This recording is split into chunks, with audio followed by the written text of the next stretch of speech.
Bersama saya Diamita, inilah live update selengkapnya. Panglima TNI Marsikal Hadi Cahyanto melakukan kunjungan kerja di Provinsi Sulawesi Utara. Kedatangan Marsikal Hadi Cahyanto ini disambut langsung oleh Gubernur Sulut, Oli Dodo Kambe, dan juga Wagub Stephen Kando. Diketahui Panglima TNI ini belakangan memang menyambangi daerah-daerah di Indonesia untuk meninjau program penanganan pandemi COVID-19. Informasi lengkapnya akan disampaikan oleh rekan jurnalis Tribun Manado, Andreas Ruwau, yang kini sudah tersambung bersama kami. Halo Andreas. Iya, selamat siang Mil. Andreas, apa saja rangkaian kegiatan Panglima TNI di Sulawesi Utara kali ini? Iya, untuk pada hari Sabtu hari ini ya, Panglima TNI Marsikal Hadi Cahyanto itu datang untuk meninjau langsung vaksinasi massal di kantor gubernur. Kemudian beliau juga meninjau percepatan vaksinasi jumlah masyarakat yang sudah tervaksin di Provinsi Sulawesi Utara sendiri. Nah, selain itu beliau juga bersama Gubernur dan Forkopimda Sulawesi Utara melaksanakan rapat koordinasi untuk mengetahui perkembangan PPKM yang program PPKM yang ada di Sulut, sehingga bisa mengevaluasi kembali apa-apa yang dibutuhkan dalam penanganan pandemi COVID-19, serta beliau juga berencana agar akan menambah jumlah stok vaksin yang akan disalurkan ke masyarakat Sulawesi Utara. Itu dia. Oke, lalu bagaimana respon Panglima TNI terhadap kondisi pandemi COVID-19 di Sulawesi Utara saat ini? Andreas. Ya, untuk respon Panglima TNI sendiri bahwa penanganan vaksinasi baik tahap 1, 2, dan 3 untuk para nakes sudah sangat baik dan sudah mendekati target, dan kemudian antusias masyarakat juga menyambut baik vaksinasi baik AstraZeneca maupun Sinovac, sehingga pencapaian target-target di setiap daerah atau setiap gerai-gerai vaksin TNI Polri itu sudah semakin baik, sudah bisa menerima vaksinasi itu secara penuh. Nah, kemudian juga sinergitas antara TNI, Polri, dan dinas-dinas kesehatan juga sudah terkoordinir dengan baik, sehingga percepatan vaksinasi sudah terlaksana secara maksimal gitu. Ya. Oke, lalu tadi juga Panglima TNI Marsikal Hadi Cahyanto ini juga langsung mengunjungi lokasi vaksinasi di Sulawesi Utara. Lalu bagaimana reaksi warga yang saat itu melakukan vaksinasi dan melihat kedatangan Panglima TNI? Ya, pada saat sementara melaksanakan vaksinasi, ada seorang warga yang cukup antusias melihat kehadiran Panglima TNI. Bahkan dia banyak warga yang ingin berfoto atau ingin berselfie dengan Panglima itu sendiri, sehingga kedatangan Panglima TNI bisa menambah semangat dan tingkat kesadaran warga terhadap vaksinasi COVID-19 di Sulawesi Utara. Ya, demikian. Oke, Andreas, lalu apa rencana selanjutnya Panglima TNI seusai berkunjung di Sulawesi Utara? Oke, untuk rencana selanjutnya, Panglima TNI akan segera balik ke Jakarta untuk melaksanakan tugas dan tanggung jawabnya di Mabes TNI Pusat. Dan kemudian, dan diketahui juga kalau sebelum ke Sulut, Panglima TNI itu telah berkunjung ke Palu dan meninjau langsung pelaksanaan sekolah terpadu di sana. Ya, seperti itu dia. Baik, terima kasih rekan jurnalis Tribun Manado, Andreas Ruwau, untuk laporannya. Selamat kembali bertugas. Kita menuju informasi selanjutnya, Tribuners. Ratusan pegawai aparat sipil negara di lingkungan pemerintah Kabupaten Musirawas Utara atau Muratara, Sumatera Selatan mendadak dites urin. Untuk melakukan tes urin, pemerintah daerah setempat saat ini bekerja sama dengan Badan Narkotika Nasional Kota Lubuk Linggau. Dari ratusan ASN yang dites urin, ternyata ada 3 orang yang mengalami kendala non teknis, yakni tiba-tiba mengaku tidak bisa buang air kecil saat akan dites. Detail informasinya akan disampaikan oleh rekan wartawan Tribun Sumsel, Rahmat Aizullah, yang kini sudah bergabung bersama kami. Halo rekan Rahmat. Halo Dea. Oke, bisa Anda informasikan sebenarnya tes urin kali ini dalam rangka apa, lalu juga bagaimana teknis pelaksanaannya di sana? Baik Dea dan Tribuners, dapat kami kabarkan bahwa ratusan pejabat di lingkungan pemerintah Kabupaten Musirawas Utara, persisnya ada 186 aparatur sipil negara yang dilakukan tes urin secara mendadak. Tes urin ini sendiri adalah dalam rangka merupakan salah satu syarat yang harus dipenuhi oleh ASN di Kabupaten Musirawas Utara sebelum mereka dilantik untuk mendapatkan jabatan yang baru, baik di eselon 3 maupun di eselon 4. Nah, untuk pelaksanaan tes urin ini sendiri itu dilaksanakan di gedung BPKAD Kabupaten Musirawas Utara dengan mematuhi protokol kesehatan. Berdasarkan pantauan kami, seluruh ASN ini sudah menggunakan masker. Kemudian petugas BNN untuk menghindari kerumunan, petugas melakukan tes urin secara bergiliran dengan memanggil beberapa ASN terlebih dahulu, kemudian dilanjutkan dengan ASN yang berikutnya. Dan pantauan kami juga di lokasi tes urin ini, ASN antusias mengikuti tes urin ini, namun mereka sedikit deg-degan karena memang ini diadakan secara dadakan. Dea.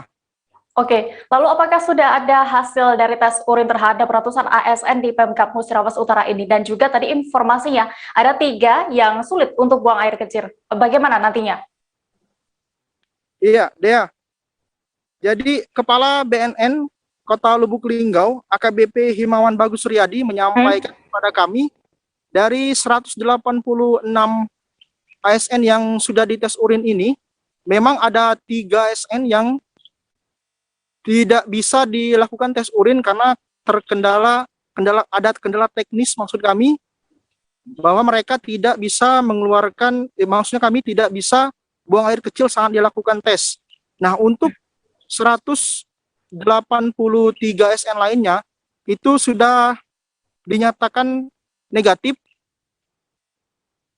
setelah dilakukan pemeriksaan. Untuk pemeriksaan urin ini sendiri secara terbuka dan secara transparan disaksikan langsung oleh ASN yang mengikuti tes maupun juga dilihat langsung oleh ASN yang sedang menunggu. Begitu, Dea. Oke, Rahmat, lalu jika seandainya ada ASN yang ternyata positif mengkonsumsi narkoba, itu apa yang akan dilakukan Pemkab Musirawas Utara? Ya. Jadi dari 186 ASN ini sebenarnya masih banyak ASN di Kabupaten Musirawas Utara yang belum dilakukan tes urin. Karena memang tes urin ini merupakan syarat penting untuk bagi ASN sebelum mereka dilantik mendapat jabatan baru. Nah, pemerintah Kabupaten Musirawas Utara sudah menegaskan bahwa apabila ada ASN yang kedapatan atau terbukti mengonsumsi narkoba atau menyalahgunakan narkoba seperti pengedar, penjual, dan lain sebagainya, maka Pemkab Musirawas Utara akan menyerahkan kepada BNN Lubuk Linggau untuk seperti apa selanjutnya, apakah akan dilakukan proses hukum atau bagi pemakai, atau mungkin bagi pemakai akan dilakukan rehabilitasi. Kemudian Bupati Musirawas Utara Devi Suhartoni juga sudah menegaskan bahwa pemberantasan narkoba di lingkungan ASN, di lingkungan pemerintah Kabupaten Musirawas Utara ini sudah merupakan visi misi beliau bersama Wakil Bupati Inayatullah. Dea.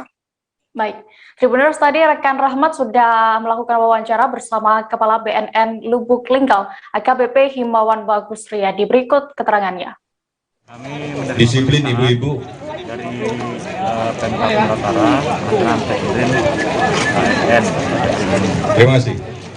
Jadi sesuai dengan Impres nomor 2 tahun 2020, ini salah satu fungsi implementasinya di Pemkab Nusantara. Jadi melaksanakan Impres nomor 2 tahun 2020 tentang tes urin bagi ASN.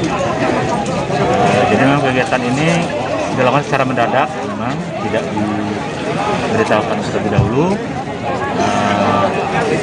Kalau tidak salah belum selesai semua, ini ada 183 yang sudah dites, hasilnya negatif. Sisanya ada kendala non teknis, yaitu tidak bisa kencing.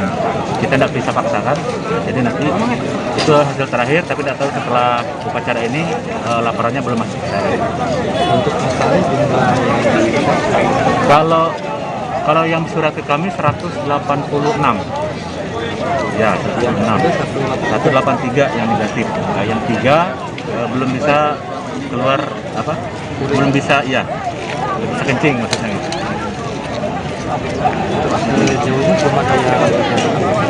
Ya, laporannya tidak ada. Jadi 183 hasilnya negatif. Ya, diharapkan ini terus ya. Hal seperti ini dilakukan terus. Malah menurut Impres itu rencana aksinya seluruh ASN. Wali Kota Medan, Bobi Nasution memberlakukan aturan penggunaan pakaian adat bagi ASN di lingkungan Pemko Medan. Aturan tersebut tertuang dalam surat keputusan tentang pakaian dinas dan atribut pakaian dinas harian khas daerah di lingkungan Pemko Medan. Amatan tribunmedan.com, Bobi Nasution sendiri menggunakan pakaian adat suku Melayu, yakni teluk belanga, songket Melayu, dan tengkuluk dengan perpaduan warna hitam dan kuning. Sementara itu, Wakil Wali Kota Medan, Aulia Rahman, terlihat menggunakan baju adat suku Jawa, yakni baju Jawi dan jangkep. Kabar selengkapnya akan disampaikan rekan wartawan dari Tribun Medan, Rehtin, yang kini sudah terhubung bersama kami. Halo, Rehtin. Halo Dea. Bisa Anda informasikan bagaimana tentang penerapan perdana kebijakan memakai pakaian adat di hari kerja bagi ASN di lingkungan Pemko Medan? Baik Dea, pada Jumat 3 September 2021 lalu, pemerintah Kota Medan menerapkan untuk perdana kebijakan menggunakan pakaian adat di hari kerja, tepatnya di setiap hari Jumat pada setiap minggunya, khusus untuk aparatur sipil negara dan juga pegawai pemerintah dengan perjanjian kerja atau P3K. Dan dari amatan Tribun Medan sendiri, pada perdana sekali penerapan penggunaan pakaian adat di hari kerja ini sudah hampir seluruhnya diterapkan oleh seluruh ASN dan juga P3K di lingkungan Pemko Medan. Namun masih ada beberapa ASN yang belum menggunakan pakaian adat dikarenakan masih pertama kali dan belum mengetahui semua mengenai kebijakan ini. Dan berdasarkan wawancara kami dengan Wali Kota Medan, Bobi Nasution, beliau mengatakan bahwa kebijakan ini diterapkan untuk menumbuhkan rasa bangga kepada seluruh ASN dan P3K di lingkungan pemerintah Kota Medan, terlebih karena banyaknya ragam budaya yang ada di Kota Medan sehingga bisa lebih mengenal dan lebih menunjukkan keberagaman budaya di Kota Medan sendiri. Begitu deh. Oke, lalu apa saja jenis pakaian adat yang boleh dikenakan oleh ASN dan juga PPP Pemko Medan, Rehtin?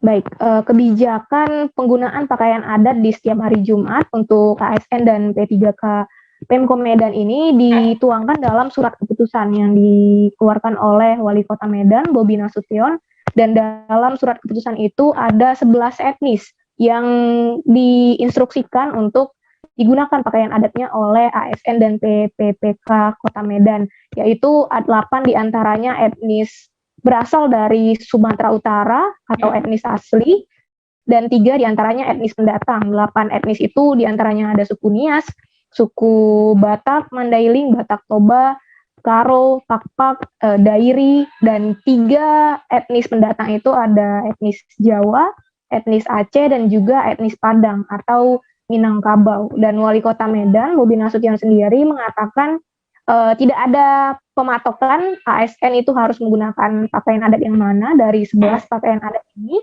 tetapi khusus untuk eselon 2 itu diimbau untuk menggunakan pakaian adat yang berasal dari suku mereka sendiri, begitu deh. Baik, lalu apakah ada anggaran khusus ini untuk pengadaan baju bagi para ASN ini? Baik, kalau berdasarkan wawancara kami dengan beberapa ASN yang ada di lingkungan Pemko Medan, mereka mengaku tidak keberatan dengan penerapan ini, tetapi kalau untuk penganggaran biaya untuk persiapan pakaian adat ini sendiri yang digunakan nantinya akan diterapkan setiap minggu, tidak ada anggaran khusus yang dianggarkan oleh pemerintah Kota Medan, dan ini murni dilakukan sendiri oleh ASN Pemko Medan, karena di surat keputusan yang dikeluarkan oleh Wali Kota Medan itu sendiri sudah dituliskan pakaian adat dan juga apa-apa saja yang bisa dipakai oleh ASN, jadi tidak harus pakaian adat secara menyeluruh, tapi ada beberapa pakaian atau jenis dari pakaian yang bisa dipakai oleh ASN itu dituliskan dalam surat keputusan itu, begitu deh. Baik, Gubernur tadi rekan Rehetin juga sudah berhasil mendapatkan keterangan dari Wali Kota Medan Bobi Nasution, berikut liputannya. Di hari Jumat kita minta pada seluruh jajaran di pemerintah Kota Medan agar bisa menggunakan pakaian adat yang ada di etnis yang ada di Kota Medan. Kalau misalnya mau pakai sesuai dengan etnisnya silahkan, itu lebih bagus. Namun khusus yang eselon 2 ya, eselon 2 saya minta itu bukan hanya etnis secara yang dia miliki, namun seluruh etnis yang ada di Kota Medan, kalau bisa ganti-ganti. Intinya yang bisa ingin saya sampaikan, inilah keberagaman di Kota Medan. Semua etnis dan budayaan yang ada di Kota Medan ini adalah jati dirinya Kota Medan. Ini adalah kekuatannya Kota Medan, dan harus pertama sekali kita bangga. Jika kita sudah bangga, kita akan memaknai apa itu pelajaran dari setiap etnis pasti ada, dan ini bisa kita maknai juga dalam diri kita. Kita ambil nilai-nilai baiknya dari setiap etnis yang ada, sehingga semangat kita untuk memajukan dan menjadikan etnis dan budaya di Kota Medan ini sebagai potensi kekuatan ini benar-benar bisa. Sebuah mobil pick-up terguling sementara satu unit sepeda motor yang ditabrak hancur dalam kecelakaan hebat di Wonogiri, Jawa Tengah. Selengkapnya, selesai jeda berikut, tetaplah di Live Update. Oke, apa kabar Bang Ariski di sini untuk strateginya? Kalau saya sendiri di unit 37 ini yang semalam baru mulai, saya udah hitam. Sebenarnya aku nggak ngerasa itu penangkapan atau penggerbegan atau apapun itu, karena gini loh, posisinya aku kriteria. Jadi kita mengenal disebut dengan stroke yang tidak berdarah dengan stroke yang berdarah. Stroke yang tidak berdarah itu biasanya ditandai dengan adanya penyumbatan. Kalau itu terjadi di sini mungkin pikirnya tidak ke situ kali ya, tapi kalau di Korea atau di Kamboja itu ada beberapa paper yang saya itu mas, ya dulunya tukang koran. Oh gitu ya, tukang koran. Ya saya baca itu Pak. Tuh kan pernah baca kan? Ya. Jadi kalau saya jadi pangdam itu udah bersyukur banget. Si anak ini dijadikan sebagai tersangka begitu. Ya, kalau ini kita bicara yang di luar kasus Sebongombo ya. Dengan nama hujan shower, di mana terdapat batas jelas antara daerah hujan dan tidak hujan yang biasanya terjadi pada fase awal mature stage atau tahap berbahaya dewasa. itu Kang. Jadi mulai artinya terjadinya perlembekan. Nah itu untuk penetrasi akan sulit gitu ya. Dok, saya ini menurut saya memang tidak mudah, bukan urusan tanah diambil. Kalau misalnya Amerika Serikat sekarang, Rasulullah mengatakan dalam sebuah hadis bahwa berpuasa di 6 hari Syawal itu. Oke, apa kabar Bang Ariski di sini untuk strateginya? Kalau saya sendiri di unit 37 ini yang semalam baru mulai, saya udah hitam. Sebenarnya aku nggak ngerasa itu penangkapan atau penggerbegan atau apapun itu, karena gini loh, posisinya aku kriteria. Jadi kita mengenal disebut dengan stroke yang tidak berdarah dengan stroke yang berdarah. Stroke yang tidak berdarah itu biasanya ditandai dengan adanya penyumbatan. Kalau itu terjadi di sini mungkin pikirnya tidak ke situ kali ya, tapi kalau di Korea atau di Kamboja itu ada beberapa paper yang Saya itu Mas, ya, dulunya tukang koran. Oh gitu ya. Tukang koran. Ya, saya baca itu Pak. Tuh kan, pernah baca kan? Ya. Jadi kalau saya jadi pangdam, itu udah bersyukur banget. Si anak ini dijadikan sebagai tersangka begitu. Ya, kalau ini kita bicara yang di luar kasus Situbondo ya. Dikenal dengan nama hujan shower, di mana terdapat batas jelas antara daerah hujan dan tidak hujan yang biasanya terjadi pada fase awal mature stage atau tahap Berbahaya dewasa. itu Kang. Jadi mulai artinya terjadinya perlembekan. Nah itu untuk penetrasi akan sulit. Gitu ya. Dok, saya ini menurut saya memang tidak mudah, bukan urusan tanah diambil. Kalau misalnya Amerika Serikat sekarang, Rasulullah mengatakan dalam sebuah hadis bahwa berpuasa di 6 hari Syawal itu. Oke, apa kabar Bang Arif di sini untuk strateginya? Kalau saya sendiri di Game Week 37 ini yang semalam baru mulai, Apa yang saya dirasakan udah Kapten Hitam? Sebenarnya aku nggak ngerasain penangkapan atau penggerebegan atau apapun itu, karena gini loh, posisinya aku Kriteria. Jadi kita mengenal disebut dengan stroke yang tidak berdarah dengan stroke yang berdarah. Stroke yang tidak berdarah itu biasanya ditandai dengan adanya penyumbatan. kalau itu terjadi di sini mungkin pikirnya tidak ke situ kali ya, tapi kalau di Korea atau di Kamboja itu ada beberapa paper yang Saya itu Mas, ya, dulunya tukang koran. Oh gitu ya. Tukang koran. Ya, saya baca itu Pak. Tuh kan, pernah baca kan? Ya. Jadi kalau saya jadi pangdam, itu udah bersyukur banget. Si anak ini dijadikan sebagai tersangka begitu. Ya, kalau ini kita bicara yang di luar kasus Situbondo ya. Dikenal dengan nama hujan shower, di mana terdapat batas jelas antara daerah hujan dan tidak hujan yang biasanya terjadi pada fase awal mature stage atau tahap Berbahaya dewasa. itu Kang. Jadi mulai artinya terjadinya perlembekan. Nah itu untuk penetrasi akan sulit. Gitu ya.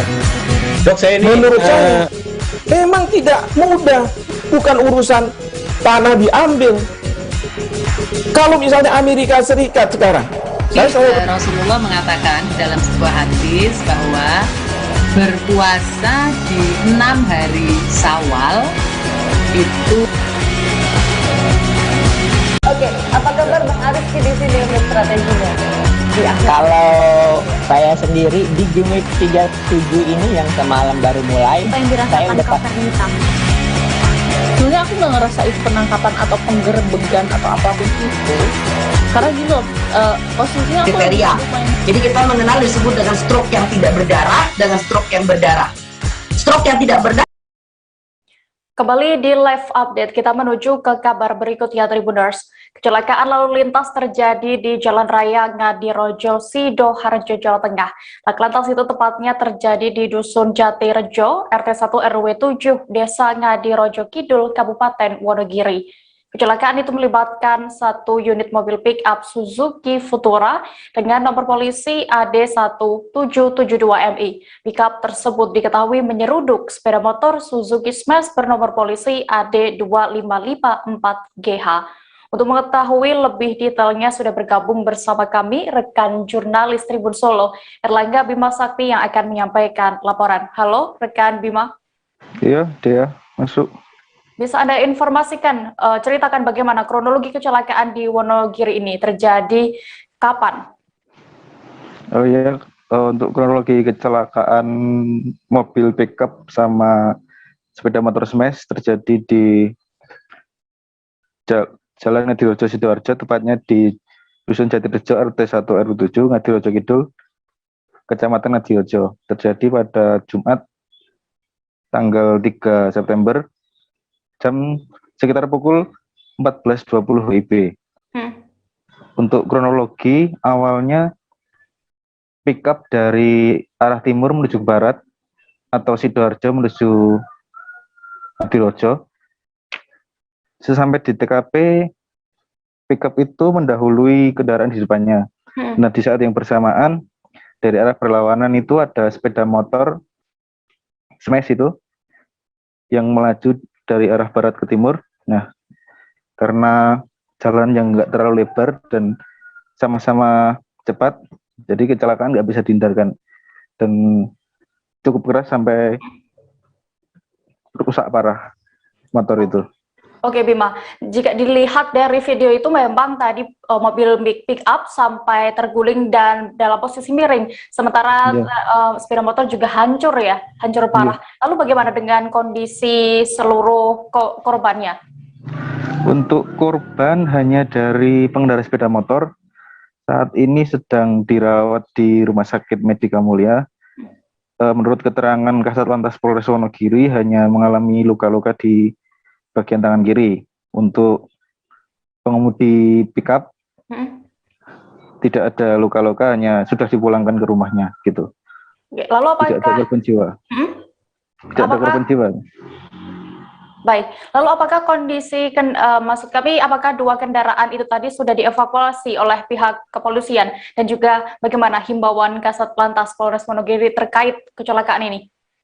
Bima? Ya, untuk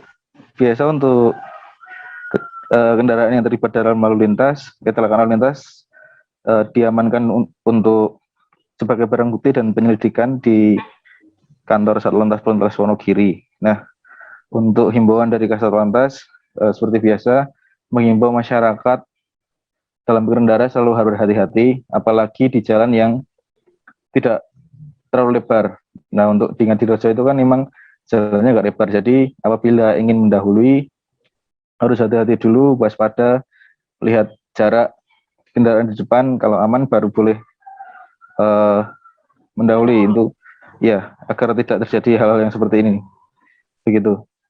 Baik, terima kasih rekan jurnalis Tribun Solo, Erlangga Bima Sakti melaporkan dari Wonogiri. Selamat kembali bertugas. Kita beralih ke informasi berikutnya. Seorang pria di Kecamatan Tanara, Kabupaten Serang, tega membunuh tetangganya sendiri. Pelaku diketahui berinisial JL, berusia 35 tahun, merupakan warga Kampung Bendung, Desa Bendung, Kecamatan Tanara. Sementara korban bernama Raman, merupakan lansia berusia 70 tahun, dibunuh secara sadis oleh pelaku pada Selasa 31 Agustus lalu.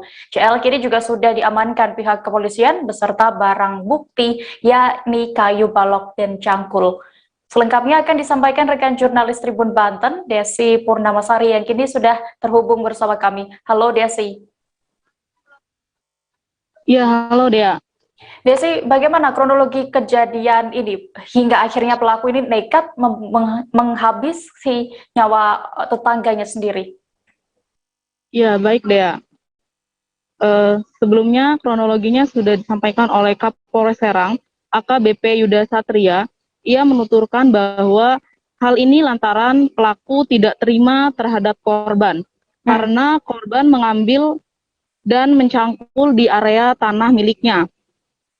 Dan pada saat korban sedang mencangkul di area kebunnya yang dekat dengan rumahnya tersebut, pelaku melihat korban dan langsung menghampiri korban. Serta pada saat menghampiri korban, pelaku langsung menegur korban dan sempat terjadi cekcok antara keduanya. Lalu pelaku pun mendorong korban, sehingga korban pun melawan karena tidak terima didorong dia. Ya. Okay. Selanjutnya setelah korban terjadi cekcok, pelaku pun merebut cangkul milik korban dan langsung menghabisi nyawa korban di lokasi tersebut dengan memukul bagian leher korban menggunakan cangkul sebanyak 3 kali hingga korban tidak bernyawa dia.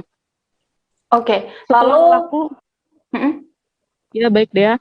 Setelah pelaku menghabisi nyawa korban, lalu pelaku menyeret jasad korban ke belakang rumahnya, yaitu tepat berada di empang, dan jasad korban tersebut ditutupi oleh tanaman untuk menutupi jasad korban dan mengelabuhi yang lainnya. Baik ya. Desi, lalu juga pelaku sudah diamankan ya saat ini oleh pihak kepolisian. Bagaimana untuk proses hukumnya? Untuk pelaku sebelumnya sempat melarikan diri Dea.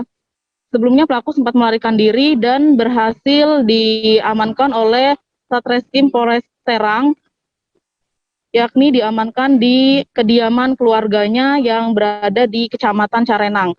Dan saat ini pelaku dijerat pasal 38 KUHP, yakni dengan sengaja menghilangkan nyawa orang lain dengan ancaman hukuman pidana 15 tahun penjara, Dea.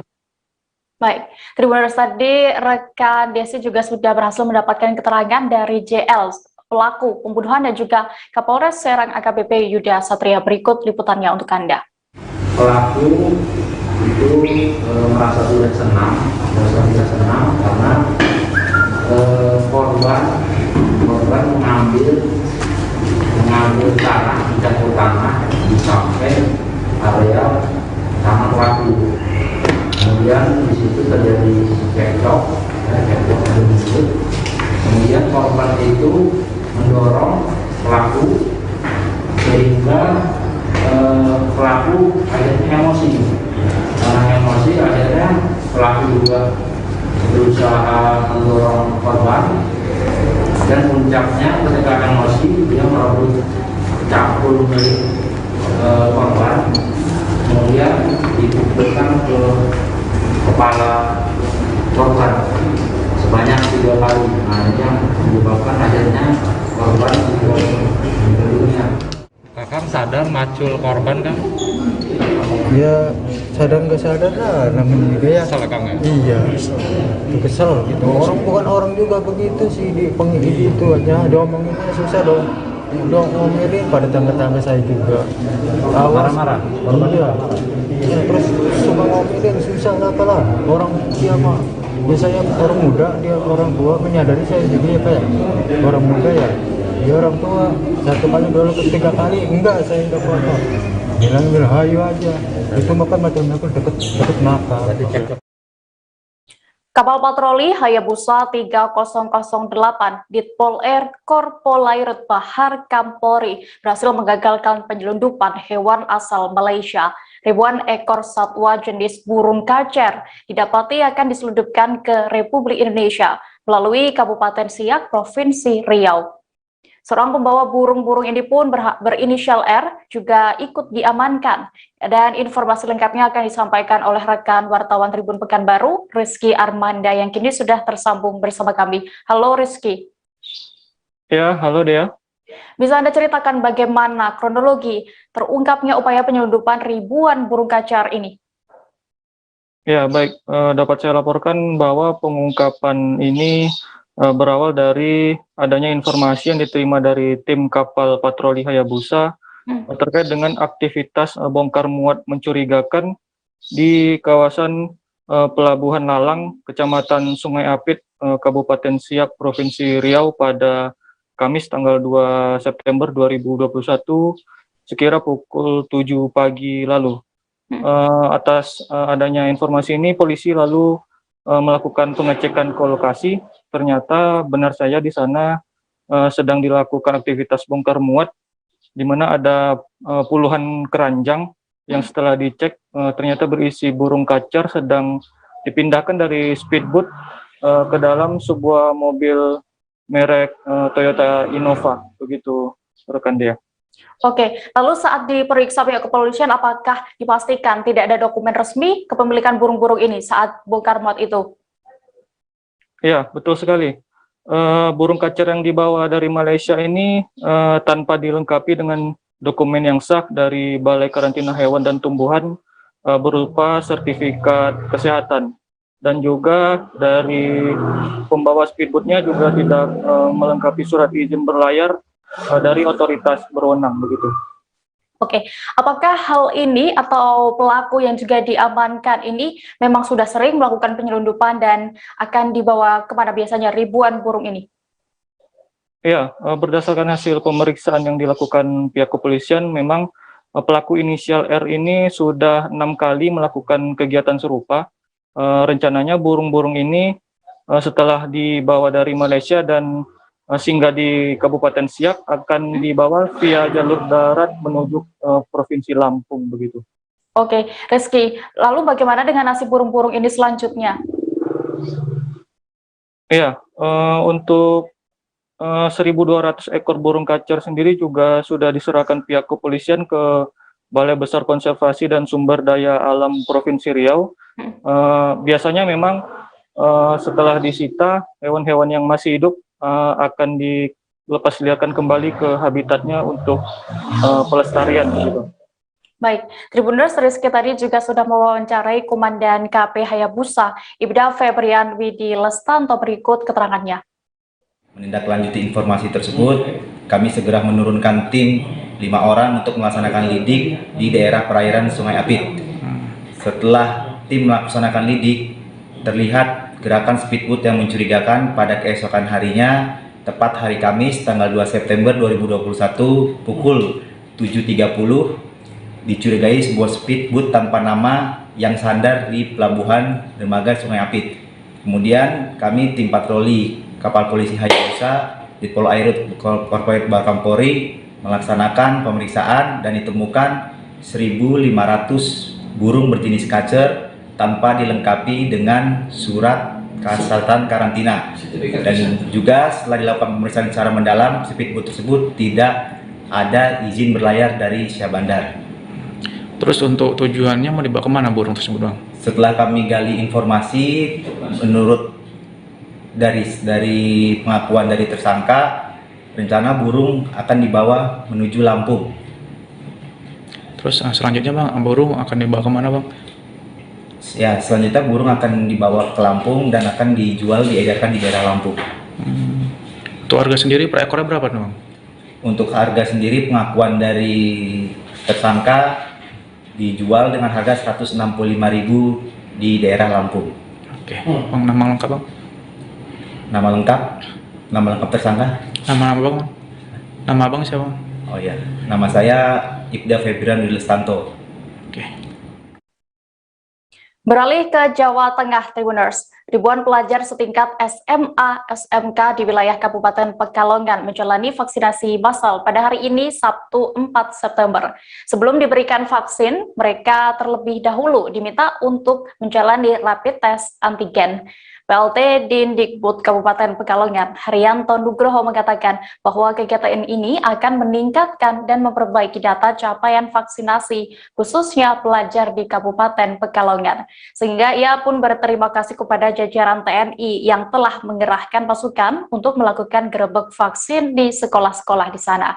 Kabar selengkapnya akan disampaikan rekan wartawan Tribun Jateng, Indra Dwi, yang kini sudah terhubung bersama kami. Halo Indra. Iya, Dea. Oke, Indra, bisa Anda informasikan, Anda gambarkan bagaimana menjelang PTM ini ya, PTM terbatas, persiapan sekolah di Kabupaten Pekalongan sendiri? Iya, Dea. Pada pagi hari ini, memang dari TNI, khususnya Kodim 0710 Pekalongan, bekerjasama dengan Dinas Kesehatan dan Dinas Pendidikan dan Kebudayaan Kabupaten Pekalongan melakukan serbuan vaksin untuk para pelajar, khususnya di SMA dan SMK di Kabupaten Pekalongan, Jawa Tengah. Begitu deh. Oke, lalu untuk totalnya ada berapa pelajar yang melakukan vaksinasi saat ini dan bagaimana harapannya dengan adanya vaksinasi untuk pelajar ini? Iya, untuk pada pagi hari ini total ada 4 SMA dan SMK di Kabupaten Pekalongan, di antara SMA 1 Kajen, kemudian SMA 1 Kedemuni, lalu SMK N Sragi dan SMKN 1 Kedemuni. Dan total berdasarkan data dari PLT Dinas Kabupaten Pekalongan, Haryanto Nugroho, ada 4.000 lebih pelajar yang dilakukan vaksinasi pada pagi hari ini. Dan harapannya dengan adanya kegiatan ini, pihaknya berharap vaksinasi ini bisa meningkatkan imunitas bagi seluruh masyarakat, khususnya dalam hal ini bagi para pelajar, sehingga mempercepat pembelajaran PTM yang akan rencananya dilakukan pada 6 September 2021 bulan ini. Itu dia. Oke, lalu Indra, bagaimana dengan tanggapan dan harapan sendiri dari para pelajar terkait vaksinasi yang sudah digelar kali ini? Iya, berdasarkan tadi saya sempat mewawancarai salah satu pelajar di SMA 1 Kedemuni bahwa dia sangat mendukung mengenai vaksinasi bagi pelajar, khususnya untuk para pelajar SMA ataupun SMA, karena dengan adanya vaksinasi ini bagi pelajar, nantinya PTM akan segera dilakukan dan herd immunity untuk para pelajar lebih kuat sehingga PTM bisa dilakukan pada bulan ini, begitu. Baik, Tribuners, tadi rekan Indra juga sudah melakukan wawancara bersama PLT Dindikbud Kabupaten Pekalongan, Haryanto Nugroho, dan juga salah seorang pelajar, Okina Aisyah Justicia Akbar. Berikut liputannya. Vaksinasi pelajar atau siswa yang sudah memenuhi syarat ini hari ini kita serentak laksanakan, selain juga dilakukan random swab ya, terutama kita percepatan vaksinasinya. Alhamdulillah dengan kegiatan ini sangat terdukung sekali, karena mengingat capaian vaksinasi remaja yang masih kurang ya, sehingga harapannya seiring dengan pelaksanaan PTM nanti herd immunity kita di insan pendidikan juga bisa bertambah dan meningkat. Ini untuk SMK Kedung ini sesuai data dari Kepala SMK hari ini 1115 ya. Kemudian di SMA Kedung ini tadi 1073, ya rata-rata di angka 1000 lah masing-masing sekolah. Ternyata kayak nggak sakit sih, Nggak sakit. Kan ini juga demi kesehatan kita juga, jadi ya nggak apa-apa. Sempet takut nggak sih sama jarum suntik? Awalnya sih takut. Awalnya takut, iya, terus? Tapi ternyata kalau ditenangin hatinya nggak takut sih. Sudah PTM di sini? Sudah PTM. Kalau adik kelas berapa toh? Kelas 11. Kelas 11. Di mana dia adanya vaksinasi dan sudah diberlakukan PTM? Ini kan demi kesehatan juga ya. Terus kalau udah vaksinasi, PTM ini juga bakal lebih berjalan dengan lancar juga, karena kan kesehatan sudah terjamin juga. Oh, ada pesan buat teman-teman sih, ada nggak biar agar tidak takut vaksinasi? Buat teman-teman semuanya yang mau melakukan vaksinasi, nggak usah takut, karena ini demi kesehatan kita juga, biar PTM terus berjalan dengan lancar. Pemerintah Kabupaten Tanah Tidung, Kalimantan Utara kembali menggelar vaksinasi massal pada hari ini, Sabtu 4 September. Vaksinasi COVID-19 di Tanah Tidung kali ini dilaksanakan di Kecamatan Sesayap Hilir dan Kecamatan Muruk Rian. Untuk vaksinasi di Kecamatan Sesayap akan dikhususkan bagi pelajar atau remaja. Imunisasi COVID-19 itu akan dilaksanakan di kawasan SMP dan SMA Negeri Terpadu Unggulan 1 Tanah Tidung. Untuk mengetahui lebih detail, sudah bergabung bersama kami rekan jurnalis Tribun Kaltara, Risnawati, yang akan menyampaikan laporan. Halo Risna. Halo Dea. Oke, Risna, bisa Anda informasikan berapa total jumlah sasaran vaksinasi bagi pelajar atau atau remaja kali ini di Tanah Tidung? Ya, untuk total sasarannya nanti Dea akan menyasar sebanyak 300 orang, yang mana ini nanti merupakan vaksinasi COVID-19 dosis pertama untuk remaja di Tanah Tidung, seperti itu Dea. Kemudian juga untuk vaksin yang digunakan Dea menggunakan vaksin Sinovac, mengingat untuk vaksin Moderna sendiri tidak dianjurkan untuk anak-anak, seperti itu Dea. Oke, Risna, terkait vaksinasi kali ini diprioritaskan bagi pelajar dan juga remaja, sebenarnya apa alasannya? Untuk alasannya sendiri, memang untuk di Tanah Tidung sendiri, untuk vaksinasi remaja sangat kurang ya, mengingat juga untuk totalnya sendiri yang sudah divaksin dari data Dinkes Tanah Tidung, per tanggal 27 Agustus 2021 untuk total yang sudah divaksin itu sebanyak 836 atau 9,2%.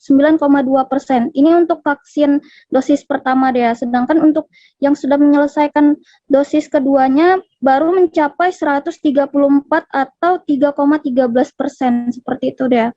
Kemudian juga ini menjadi alasan keduanya sendiri untuk persiapan PTM di Tanah Tidung, seperti itu Dea. Oke Risna, lalu untuk waktu pelaksanaan vaksinasi sendiri bisa Anda jelaskan?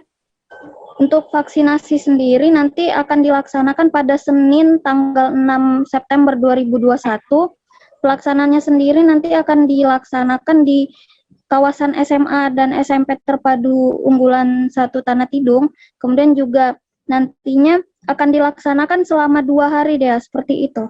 Baik, terima kasih rekan jurnalis Tribun Kaltara Risnawati untuk laporannya. Selamat kembali bertugas. Kami masih akan kembali dengan berita menarik lainnya Tribuners. Tetaplah di Live Update. Oke, apa kabar Bang Arif di sini untuk strateginya? Kalau saya sendiri di Game Week 37 ini yang semalam baru mulai, saya udah sebenarnya aku nggak ngerasa itu penangkapan atau penggerbegan atau apapun itu, karena gini loh, posisinya aku kriteria. Jadi kita mengenal disebut dengan stroke yang tidak berdarah dengan stroke yang berdarah. Stroke yang tidak berdarah itu biasanya ditandai dengan adanya penyumbatan. Kalau itu terjadi di sini mungkin pikirnya tidak ke situ kali ya, tapi kalau di Korea atau di Kamboja itu ada beberapa paper yang Saya itu mas, ya dulunya tukang koran. Oh gitu ya. Tukang koran. Ya, saya baca itu Pak. Tuh kan, pernah baca kan? Jadi kalau saya jadi tanggal itu udah bersyukur banget. Si anak ini dijadikan sebagai tersangka begitu. Ya, kalau ini kita bicara yang di luar kasus Sibolombo ya. Dengan nama hujan shower, di mana terdapat batas jelas antara daerah hujan dan tidak hujan yang biasanya terjadi pada fase awal mature stage atau tahap Berbahaya dewasa. itu Kang. Jadi mulai artinya terjadinya perlembekan. Nah itu untuk penetrasi akan sulit gitu ya. Dok, saya ini menurut saya memang tidak mudah, bukan urusan tanah diambil. Kalau misalnya Amerika Serikat sekarang, Rasulullah mengatakan dalam sebuah hadis bahwa berpuasa di 6 hari Syawal itu. Oke, apa kabar Bang Arif di sini untuk strateginya? Kalau saya sendiri di Game Week 37 ini yang semalam baru mulai, saya udah sebenarnya aku nggak ngerasa itu penangkapan atau penggerbegan atau apapun itu, karena gini loh, posisinya aku kriteria. Jadi kita mengenal disebut dengan stroke yang tidak berdarah dengan stroke yang berdarah. Stroke yang tidak berdarah itu biasanya ditandai dengan adanya penyumbatan. Kalau itu terjadi di sini mungkin pikirnya tidak ke situ kali ya, tapi kalau di Korea atau di Kamboja itu ada beberapa paper yang Saya itu mas, ya dulunya tukang koran. Oh gitu ya. Tukang koran. Ya, saya baca itu Pak. Tuh kan, pernah baca kan? Jadi kalau saya jadi tanggal itu udah bersyukur banget. Si anak ini dijadikan sebagai tersangka begitu. Ya, kalau ini kita bicara yang di luar kasus Sibolombo ya. Dengan nama hujan shower, di mana terdapat batas jelas antara daerah hujan dan tidak hujan yang biasanya terjadi pada fase awal mature stage atau tahap Berbahaya dewasa. itu Kang. Jadi mulai artinya terjadinya perlembekan. Nah itu untuk penetrasi akan sulit gitu ya. Dok, saya ini menurut saya memang tidak mudah, bukan urusan tanah diambil. Kalau misalnya Amerika Serikat sekarang, Rasulullah mengatakan dalam sebuah hadis bahwa berpuasa di 6 hari Syawal itu. Oke, apa kabar Bang Arif di sini untuk strateginya? Kalau saya sendiri di Game Week 37 ini yang semalam baru mulai, saya udah sebenarnya aku nggak ngerasa itu penangkapan atau penggerbegan atau apapun itu, karena gini loh, posisinya aku kriteria. Jadi kita mengenal disebut dengan stroke yang tidak berdarah dengan stroke yang berdarah. Stroke yang tidak berdarah itu biasanya ditandai dengan adanya penyumbatan. Kalau itu terjadi di sini mungkin pikirnya tidak ke situ kali ya, tapi kalau di Korea atau di Kamboja itu ada beberapa paper yang Saya itu mas, ya dulunya tukang koran. Oh gitu ya. Tukang koran. Ya, saya baca itu Pak. Tuh kan, pernah baca kan?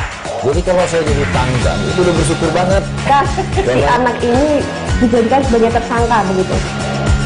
Ya, kalau ini kita bicara yang di luar kasus Sibolombo ya. Dengan nama hujan shower, di mana terdapat batas jelas antara daerah hujan dan tidak hujan yang biasanya terjadi pada fase awal mature stage atau tahap Berbahaya dewasa. itu Kang.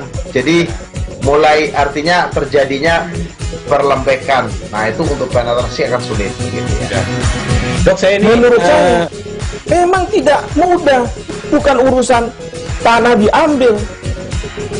Kalau misalnya Amerika Serikat sekarang, Rasulullah mengatakan dalam sebuah hadis bahwa berpuasa di 6 hari Syawal itu. Oke, apa kabar Bang Arif di sini untuk strateginya? Kalau saya sendiri di Game Week 37 ini yang semalam baru mulai, saya udah Terima kasih Anda masih setia menyaksikan live update. Kita menuju informasi selanjutnya, Tribuners. Terjadi bencana tanah longsor di Jalan Poros Palu Palolo, Sulawesi Tengah pada Jumat 3 September petang. Pemerintah Provinsi Sulawesi Tengah pun melalui Dinas Bina Marga Sulteng langsung mengerahkan alat berat untuk membersihkan material longsor. Diketahui alat berat sudah tiba di lokasi sejak Jumat 3 September malam. Alat berat tersebut dimobilisasi dari lokasi longsor di Kecamatan Kulawi. Selengkapnya akan disampaikan rekan jurnalis Tribun Palu, Moh Salam, yang kini sudah terhubung bersama kami. Halo rekan Salam. Halo Dea. Bisa Anda informasikan lebih detailnya, ada berapa titik ini sebenarnya lokasi longsor yang terjadi di Desa Sigimpu hingga membuat Jalan Poros Palu Palolo tertutup? Baik, kami sampaikan bahwasanya longsor yang terjadi di Desa Sigimpu, khususnya yang menutupi jalur Poros Palu Palolo itu ada 1 titik, dan sejak semalam dari pemerintah Kabupaten Sigi sudah berkoordinasi dengan dan menerima laporan dari Kepala Desa Sigimpu, kemudian laporan itu diteruskan ke Camat Sigi Kota. Selanjutnya laporan itu diteruskan ke BPBD dan Dinas Pekerjaan Umum Kabupaten Sigi. Setelah itu koordinasi dari pemerintah Kabupaten Sigi dengan Pemprov Sulteng itu menghasilkan malam itu juga atau semalam alat berat dari lokasi longsor di Kulawi itu diarahkan ke Desa Sigimpu untuk membersihkan material longsor di Jalan Poros Palu Palolo, Dea. Oke, lalu apa jenis alat berat yang diturunkan ke lokasi longsor di Sigimpu sendiri? Ada berapa unit juga yang diturunkan? Baik, Dea, bahwasanya dari Dinas Bina Marga Sulawesi Tengah menurunkan 2 jenis alat berat, 1 ekskavator dan yang satunya itu adalah jenis loader. Untuk jenis loader ini akan bertahan di lokasi longsor Desa Sigimpu sampai benar-benar jalur tersebut bersih dari material longsor. Sementara itu untuk ekskavator akan ke lokasi longsor lainnya yang berada di kecamatan lain di Kabupaten Sigi, Dea. Oke, lalu apakah ada arahan khusus ini dari pemerintah provinsi atau juga Pemkab Sigi terkait beberapa waktu di Sigi memang tengah terjadi banjir dan longsor? Salam. Baik, Gubernur Sulawesi Tengah Rusdi Mastura sudah meminta kepada OPD teknis agar terus melihat dan memantau dampak kondisi cuaca ekstrim di Kabupaten Sigi akhir-akhir ini. Selain itu juga Rusdi Mastura mengerahkan BPBD Provinsi Sulawesi Tengah membantu masyarakat yang terhalang untuk melewati Jalan Poros Palu Palolo tersebut. Dan perlu kami informasikan bahwasanya dari BPBD Sulawesi Tengah juga sudah ke Desa BK dan Desa Bora untuk mengkaji terkait kerusakan dan kebutuhan mendesak masyarakat. Perlu kami sampaikan juga dia bahwasanya malam itu atau semalam juga terjadi banjir di Desa Bora, Kecamatan Sigi Kota, dan Desa BK, Kecamatan Marawola, Kabupaten Sigi. Dan juga kami dapat informasi juga terjadi longsor di Jalan Poros penghubung Desa Balane, Kecamatan Kinovaro. Akibatnya akses jalan ke Desa Wayu, Kecamatan Marawola Barat juga ikut terputus, Dea. Baik, terima kasih rekan jurnalis Tribun Palu, Moh Salam melaporkan dari Sigi. Selamat kembali bertugas. Kita menuju informasi berikutnya. Kebakaran lahan dan hutan terjadi di kawasan Pegunungan Cencrang, Desa Sawang, Kecamatan Setiap Bakti, Aceh Jaya. Lahan dan hutan itu tepatnya berada di Jalan Lintas Nasional Banda Aceh, Melaboh, kilometer 132. Berdasarkan informasi yang diperoleh, kebakaran itu terjadi pada Jumat malam 3 September kemarin. Untuk mengetahui kondisi terkini dari kawasan hutan yang terbakar itu akan disampaikan oleh rekan wartawan Serambi News, Rizky Bintang, yang kini sudah tersambung bersama kami. Halo Rizky. Halo Dea. Rekan Rizky, bisa Anda informasikan bagaimana kronologis kejadian insiden kebakaran lahan dan hutan ini bisa terjadi di Aceh Jaya? Baik Dea, berdasarkan informasi yang kita terima dari beberapa pihak, kejadian kebakaran ini terjadi pada sekitaran pukul 20.00 ataupun lebih pastinya terjadi setelah pelaksanaan sholat maghrib. Kejadian ini sendiri diketahui pertama kali oleh pelintas jalan nasional tersebut yang kemudian melaporkan adanya titik api yang berada di Gunung Cencrang kepada pihak kepolisian, yang kemudian pihak kepolisian langsung berkoordinasi dengan tim BPBK dari Kabupaten Aceh Jaya untuk melakukan atau menangani api yang ada di Gunung Cencrang, ya. Oke, rekan Rizky, terkait kebakaran ini apakah sudah mendapatkan informasi untuk dugaan sementara penyebabnya? Baik Dea, untuk saat ini dari data yang kami peroleh dari pihak kepolisian dari sektor Setiabakti Polres Aceh Jaya, untuk saat ini diperkirakan api berasal dari putungan rokok pengguna jalan yang melintas hingga menyebabkan terjadinya kebakaran dikarenakan kondisi saat itu di lapangan juga sedang kemarau. Oke, lalu bisa Anda gambarkan bagaimana dengan kondisi terkini di lokasi kejadian ini, Rizky? Baik deh, untuk saat ini lokasi kejadian sendiri sudah aman terkendali setelah tim BPBK mengerahkan 2 unit mobil, di mana 1 unit mobil pemadam kebakaran dan 1 unit mobil tangki air sebagai mobil pendukung, dan api sudah berhasil dikendalikan pada sekitaran pukul 20.49 malam tadi, dan saat ini lokasi sendiri sudah steril dan sudah padam keseluruhannya. Hanya saja tadi malam setelah pemadaman berhasil dilakukan pada pukul 20.49, pihak pemadam kebakaran sendiri juga masih melakukan netralisir lokasi hingga pukul 22 waktu Indonesia bagian Barat. Begitu dia. Baik, terima kasih rekan wartawan Serabi News Rizky Bintang melaporkan dari Aceh Jaya. Selamat kembali bertugas. Dinas Lingkungan Hidup atau DLH Pringsewu akhirnya bergerak cepat membersihkan tumpukan sampah yang meluber ke badan jalan di TPA Bumi Ayu. Pasalnya tumpukan sampah di TPA tersebut meluber ke jalan sudah sejak beberapa hari lalu lantaran adanya ekskavator yang rusak. Sehingga kini pembersihan sampah yang menumpuk ini pun menggunakan alat ekskavator sewaan. Detail informasinya akan disampaikan oleh rekan jurnalis Tribun Lampung, Didik Budiawan yang kini sudah bergabung bersama kami. Halo rekan Didik. Halo Dea. Oke, bagaimana bisa Anda gambarkan pantauan pembersihan sampah di TPA Bumi Ayu ini, Kabupaten Pringsewu, yang memang beberapa hari sebelumnya meluber ke jalan? Baik Dea, bahwa Dinas Lingkungan Hidup Kabupaten Pringsewu telah mendatangkan ekskavator sewa yang tujuannya untuk mengganti peran dari ekskavator yang menjadi milik Dinas Lingkungan Hidup yang standby di TPA Sampah Bumi Ayu. Tujuan dihadirkan ekskavator sewa ini untuk mengantisipasi melubernya sampah hingga ke jalan, dan dengan adanya ekskavator sewa ini, sampah-sampah yang tadinya meluber hingga ke jalan bisa disapu dan ditumpuk di areal TPA Sampah Bumi Ayu, Dea.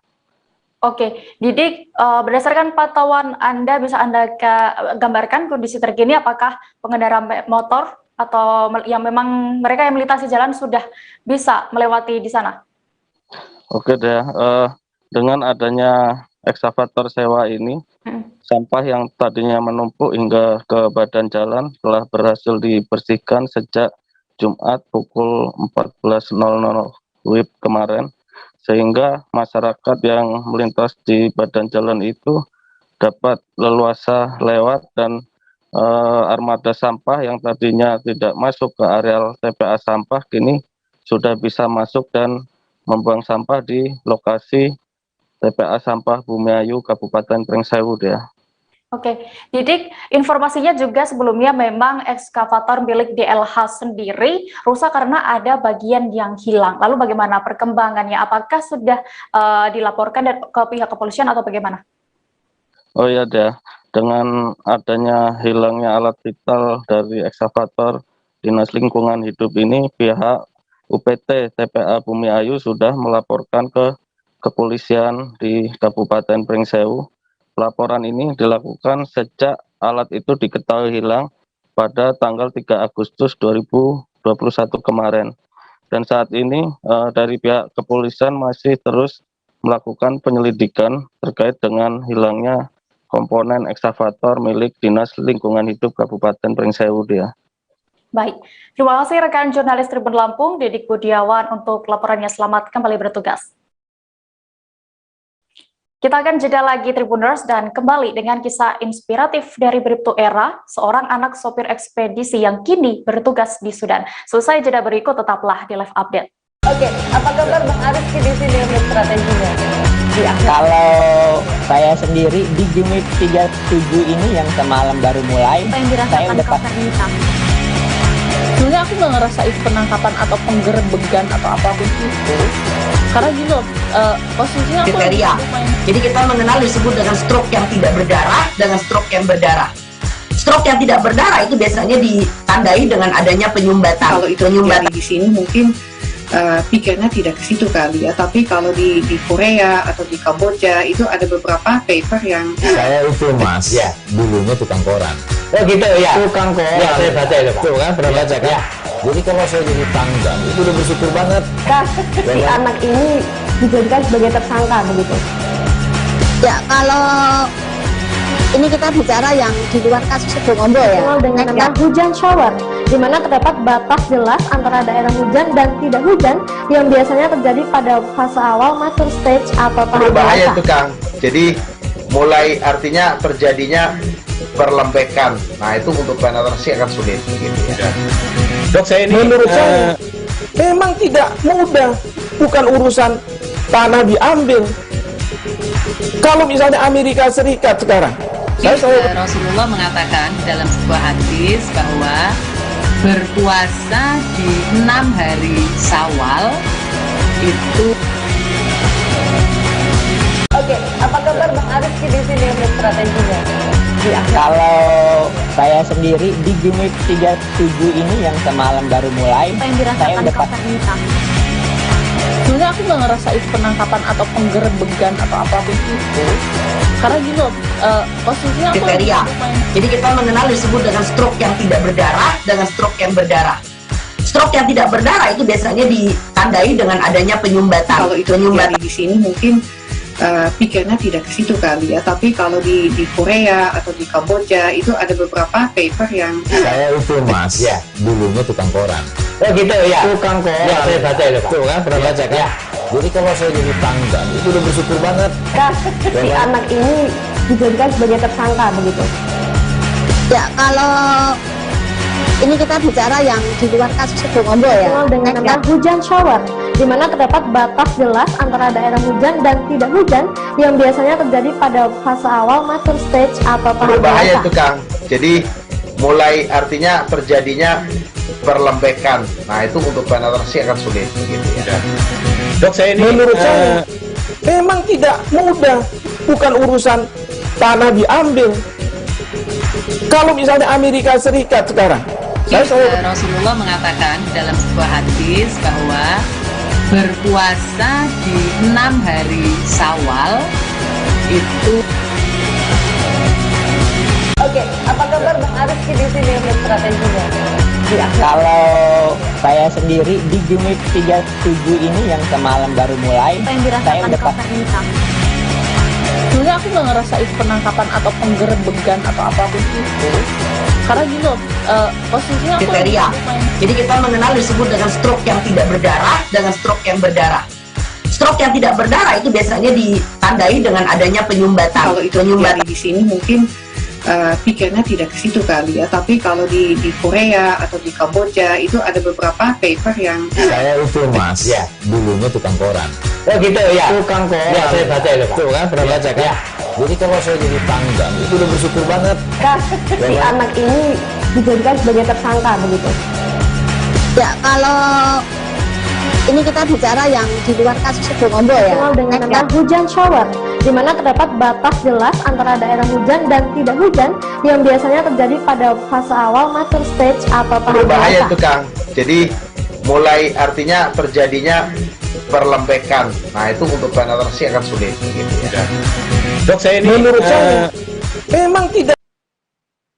Anda masih menyaksikan live update Tribuners. Kita menuju informasi berikutnya.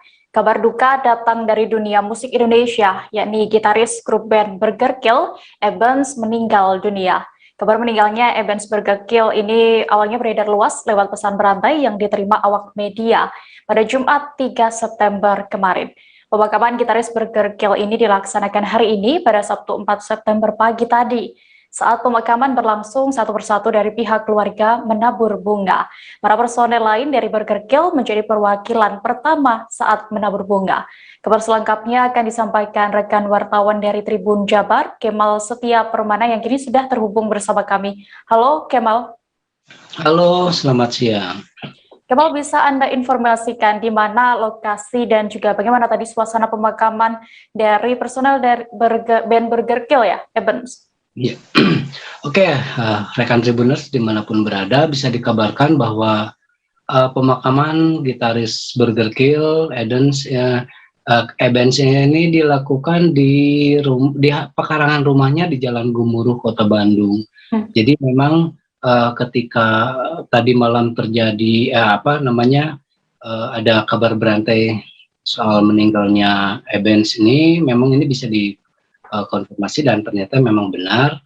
Kemudian setelah dibawa ke rumah sakit, almarhum meninggal di rumah sakit Bungsu dan akhirnya langsung disemayamkan langsung ke rumah duka di Jalan Gemuruh dan dimakamkan di halaman rumahnya, yaitu di Jalan Gemuruh itu. Oke, rekan Kemal, bisa Anda informasikan secara rincinya kronologis meninggalnya Eben ini seperti apa? Karena apa? Jadi dari kabar yang diterima dari hasil informasi di lapangan bahwa ketika tadi malam Evans itu sedang menggelar tapping musik untuk sebuah acara, jadi secara virtual begitulah. Ya, di situ juga ada rekan Padi sih dari Padi Reborn juga ada waktu itu. Nah, ketika Burger Kill ini tapping untuk satu lagu, tiba-tiba Evans ini terjatuh. Nah, terjatuh dan kemudian setelah diperiksa begitu, kemudian dilarikan oleh rekan-rekannya langsung ke rumah sakit Bungsu. Namun ternyata kemungkinan besar di perjalanan sudah meninggal, konon katanya itu karena serangan jantung. Oke. Lalu bisa Anda informasikan terkait prestasi Evans ini bersama Burger Kill yang paling fenomenal semasa hidupnya? Jadi band Burger Kill ini adalah sebuah band underground heavy metal yang asal dari sebuah daerah di ujung timur kota Bandung, itu di ujung Berung, di Bandung Timur. Dan band yang terbentuk tahun 95 ini memang dari awal sudah bergerak di bidang musik-musik genre underground dan heavy metal begitu ya. Namun prestasi mereka yang paling fenomenal itu terjadi ketika tahun 2015 Burger Kill berhasil mewakili Indonesia ke ajang underground legendaris dunia di Wacken, Jerman ya. Itu adalah sebuah ajang festival underground dunia di mana ini adalah festival paling bergengsi di mana sebuah band akan diakui oleh dunia setelah bisa tampil di sini. Dan Burger Kill ini ternyata adalah sebuah band pertama dari Asia yang bisa tampil di sini ya. Jadi satu-satunya band Asia waktu itu yang bisa tampil dan menjadi pemecah telur bahwa tidak ada band Asia yang bisa tampil di sana, dan ternyata bisa dibuktikan oleh Burger Kill di sana bersama satu lagi band asal Bandung juga dengan Jasa. Jadi hanya ada dua band itu yang mampu tampil di ajang legendaris Wacken Jerman ini tahun 2015. Kemudian pada tahun 2018 kalau nggak salah Burger Kill ini mampu merilis 6 lagu ya untuk album mereka, dan mereka merilis ini secara fenomenal juga dengan melibatkan orkestra dari Ceko ya yang namanya Czech Orchestra Symphony. Jadi mereka merilis album underground tapi bernuansa musik orkestra. Dan kemudian berikutnya tahun 2018 kalau nggak salah mereka juga merilis menggelar konser fenomenal, yaitu konser pertama sebagai band underground pertama yang konser live menggunakan orkestra di Bandung. Itu sederetan prestasi yang dicatat oleh Burger Kill yang mungkin belum bisa dicapai oleh band-band underground lainnya di Indonesia. Baik, terima kasih rekan wartawan dari Tribun Jabar, Kemal Setia Permana untuk informasinya. Selamat kembali bertugas. Tribuners, adat pasang berturun naik, itulah yang dialami polisi wanita yang bertugas di Polda Kepulauan Bangka Belitung bernama Bribtu Era. Pasalnya, ia dipercaya untuk menjalani misi perdamaian dunia di bawah Organisasi Internasional Perserikatan Bangsa-Bangsa. Misi ini tentu menjadi kebanggaan tersendiri bagi Bribtu Era Septiana selesai 8 tahun berkarir di Kepolisian Republik Indonesia. Bagaimana tidak, dari ribuan polisi wanita yang ada di seluruh Indonesia, hanya 19 orang yang dipilih untuk menjalankan misi ini. Untuk mengetahui lebih detail kisahnya, sudah bergabung bersama kami rekan jurnalis Bangka Post, Cepi Marlianto, yang akan menyampaikan laporan. Halo, Cepi. Halo, Dea. Rekan Cepi, bisa Anda informasikan bagaimana lebih detailnya terkait kisah dari Bribtu Era ini, satu-satunya polwan dari Polda Bangka Belitung ya, yang bisa sampai bertugas di Sudan? Seperti yang diketahui, memang Bribtu Era terpilih menjadi polwan satu-satunya dari Polda Kepulauan Bangka Belitung yang mendapatkan tugas ke Sudan, Afrika bagian utara, untuk bergabung dengan kontingen satuan tugas Garuda Bayangkara 2 FPU 12 UNAMID sejak September 2020 hingga sekarang. Hal ini tentunya memang menjadi kebanggaan tersendiri bagi Bribtu Era, seperti yang saya saat saya melakukan wawancara dengan Bribtu Era sendiri. Bagaimana tidak, karena tugas ini merupakan menjalankan tugas perdamaian dunia di bawah naungan organisasi PBB. Gadis kelahiran Batam 31 Agustus 1995 ini awalnya memang tidak menyangka akan berkarir di dunia Polri, sebab menjadi polwan sebenarnya bukan cita-citanya.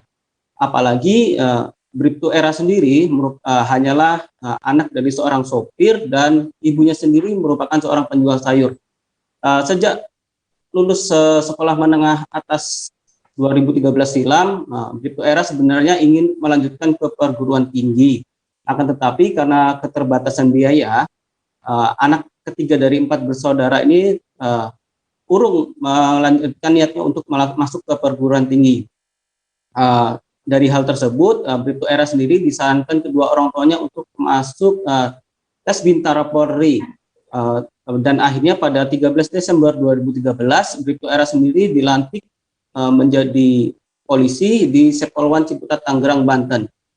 Bermula dari hal tersebut, cita-citanya menjadi diplomat bisa tercapai meskipun harus berkarir di kepolisian. Begitu ya. Oke, Cepi, setelah Anda berhasil melakukan wawancara ya bersama Bribtu Era ini, apa saja tantangan yang dialaminya selama 1 tahun menjalani misi di Sudan ini?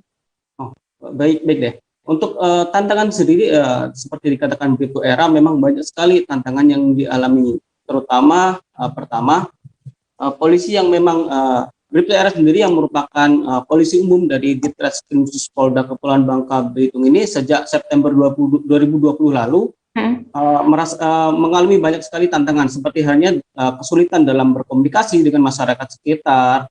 Namun beruntungnya ada liaison officer yang memang paham dengan bahasa masyarakat sekitar.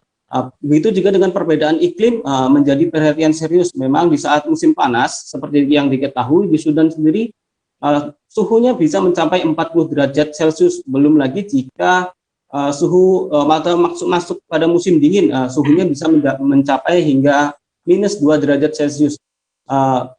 Bribtu Era sendiri selama bertugas di Sudan sudah 2 kali dipindahkan tugas, yaitu pertama di Gulu, kemudian lalu dipindahkan ke El Fasher, Sudan. Ia juga bergabung sebagai petugas teknis peleton di pasukan taktis pada peleton Charlie, di mana satu peleton terbagi menjadi 3 regu. Satu regu sendiri berjumlah 9 personel gabungan dari polwan maupun polisi laki-laki. Selain itu, tantangan tersendiri dari Bribtu Era yakni pernah dicegat ataupun sempat dihadang saat melaksanakan tugas bersama rekan-rekan lainnya saat mengawal petinggi dari PBB sendiri. saat itu Bribtu Era sendiri besertanya sempat dicegat oleh Khalifah Sudan sendiri dengan bersenjata lengkap. Begitu deh ya. Oke, berarti hingga saat ini Bribtu Era masih berada di Sudan, ya, Cepi. Lantas kapan Bribtu Era akan selesai tugas di sana? Benar sekali ya. Untuk saat ini memang Bribtu Era sendiri masih berada di Sudan, Afrika Utara, bagian Afrika Utara. Untuk kepastian kapan Bribtu Era sendiri akan selesai tugas, dia mengatakan pada bulan-bulan ini memang rencananya tugas dari Bribtu Era sendiri telah selesai. Seperti yang diketahui, untuk menjalankan misi ini biasanya kontingen dari Satuan Tugas Garuda Bayangkara 2 FPU hanya ditugaskan selama 1 tahun. Begitu Dea. Baik, terima kasih rekan jurnalis Bangka Pos Cepi Marlianto untuk informasinya. Selamat kembali bertugas. Kita beralih ke informasi berikutnya, Tribuners. Pemerintah Kota Ambon akan melakukan perampingan trayek angkutan kota atau angkot. Rencana tersebut dikemukakan oleh Wali Kota Ambon, Richard Lauhanapesi. Sementara untuk tarifnya, penumpang yang naik kini akan membayar sesuai dengan jarak dan tujuan. Selengkapnya akan disampaikan rekan wartawan Tribun Ambon, Mesya Marabesi, yang kini sudah terhubung bersama kami. Halo, rekan Mesya. Halo Dea, halo Tribuners. Oke, terkait rencana ini ya, bagaimana awal mulanya untuk perihal kenaikan tarif angkot sendiri ini bisa dicanangkan? Baik Dea, untuk mengetahui awal mula dari rencana kenaikan tarif angkot di Kota Ambon ini, itu diawali dengan adanya aksi unjuk rasa dari para supir angkot di Kota Ambon, tepatnya di depan kantor DPD Kota Ambon, Dea, pada Kamis 26 Agustus 2021 lalu, di mana aksi yang dilakukan para supir angkot ini terkait dengan penolakan kebijakan pemerintah pusat terkait dengan penghapusan BBM premium dan menaikkan harga Pertalite khusus. Nah, untuk menjawab tuntutan dari para supir angkot ini, Tribuners, akhirnya Kepala Dinas Perhubungan Kota Ambon, Robi Sapulete, berkomitmen akan melakukan penyesuaian tarif angkot demi mensejahterakan supir angkot, yang tentunya kebijakan ini sangat berdampak kepada mereka ya, Tribuners. Demikian, Dea. Oke, Mesya, lalu kapan kenaikan tarif ini akan diberlakukan, kenaikan tarif angkot, dan juga bagaimana respon masyarakat dan juga sopir angkot setelah kebijakan tarif angkot akan naik ini diberlakukan? Baik, Dea dan juga Tribuners, menurut Wali Kota Ambon, Richard Lauhanapesi, ia mengatakan kenaikan tarif angkot ini akan mulai diberlakukan per 7 September tahun 2021 mendatang, atau tepatnya pada hari ulang tahun Kota Ambon ke-446. Nah, di mana tarif angkot ini diperkirakan naik dengan kisaran harga antara 800 sampai dengan 1.200 rupiah. Sementara kebijakan ini ya Tribuners tentunya menjadi kado pahit bagi masyarakat Kota Ambon juga dalam menyongsong HUT Kota Ambon yang ke-446 ini. Nah, untuk respon dari masyarakat maupun supir angkot sendiri itu menuai pro dan kontra ya Tribuners, karena peraturan kenaikan tarif angkot di Ambon per 7 September mendatang dianggap membebani sebagian penumpang ya. Sehingga beberapa masyarakat meminta kenaikan tarif angkot harusnya berpihak pada dua sisi yang diuntungkan, yaitu oleh para supir angkot dan juga penumpang. Mengingat besaran kenaikan harga, kenaikan tarif angkot ini dianggap cukup tinggi, apalagi di masa pandemi COVID-19 seperti saat ini, mengingat masa pandemi COVID-19 ini kan ekonomi masyarakat juga menurun ya. Seperti itu. Sementara di sisi lain, Tribuners, rencana kenaikan tarif baru ini diuntungkan para supir angkot. Nah, mereka akhirnya bersyukur jika kebijakan itu diterapkan agar penghasilan mereka bisa kembali stabil. Demikian, Dea. Oke, lalu selain kenaikan tarif angkot ini, Mesya, apakah ada lagi kebijakan lainnya? Baik, Dea dan juga Tribuners, selain kebijakan kenaikan tarif angkot ini, pemerintah Kota Ambon juga akan melakukan perampingan trayek angkot, mengingat jumlah trayek angkot di Kota Ambon saat ini mencapai 63 unit. Nah, kemudian dari jumlah tersebut akan dipangkas menjadi 33 unit saja. Selain itu, Dea, untuk mendorong efisiensi transaksi serta mempercepat inklusi keuangan di masa pandemi, pemerintah Kota Ambon juga akan segera berlakukan model pembayaran digital tarif angkot. Demikian yang dapat saya laporkan dari Kota Ambon, Dea. Baik, Tribuners, tadi rekan Mesya juga sudah berhasil mendapatkan keterangan dari Kepala Dinas Perhubungan Kota Ambon, Robi Sapulete. Berikut keterangannya. Atas nama pemerintah, saya bilang Bapak-Bapak sekalian, kembali melayani masyarakat seperti biasa. Tanggal 7 ada launching tentang tarif angkutan kota, angkutan umum yang baru. Nanti hari Selasa yang akan datang, kami akan minta menghadirkan perwakilan dari trayek untuk rapat bersama-sama dengan Organda, Pertamina, Iswana, dan pemerintah kota dalam kerangka membicarakan ini sehingga dikeluarkan akan diterbitkan peraturan wali kota atau keputusan wali kota tentang tarif angkutan yang baru. Oleh sebab itu saya minta sejak saya bicara atas nama pemerintah ini tenang dan kembali untuk melayani masyarakat dan tidak perlu persoalkan karena akan ada penyelesaian tarif dengan menggunakan bahan bakar pertalite. Karena premium sejak itu dihilangkan, tidak ada lagi premium di sini. Pulauan Tombohon dikenal sebagai daerah produsen rumah kayu tradisional dengan metode bongkar pasang atau knockdown di Sulawesi Utara. Salah satu produsen bernama Jembi Matullah telah memproduksi rumah kayu Woloan ini 36 tahun lamanya. Jembi memproduksi rumahnya dengan desain rumah adat khas Minahasa, namun juga bisa sesuai pesanan konsumen. Selengkapnya akan disampaikan jurnalis Tribun Manado, Iswara, yang kini sudah terhubung bersama kami. Halo Iswara. Halo Dea. Iswara, bisa Anda ceritakan sedikit terkait rumah kayu tradisional Woloan ini atau rumah tradisional Minahasa?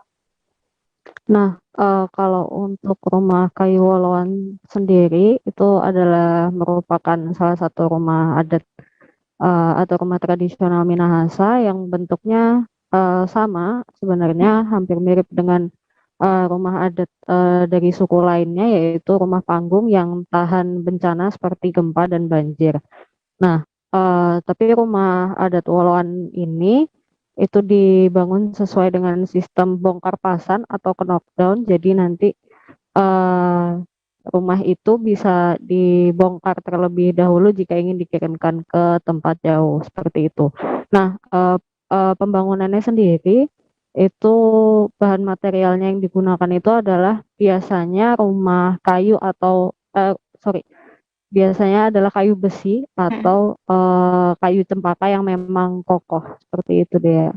Oke, ini berarti memang unik ya, rumah ini bisa dibongkar pasang seperti itu. Lalu bagaimana dengan minat masyarakat terhadap rumah kayu tradisional Woloan yang unik ini?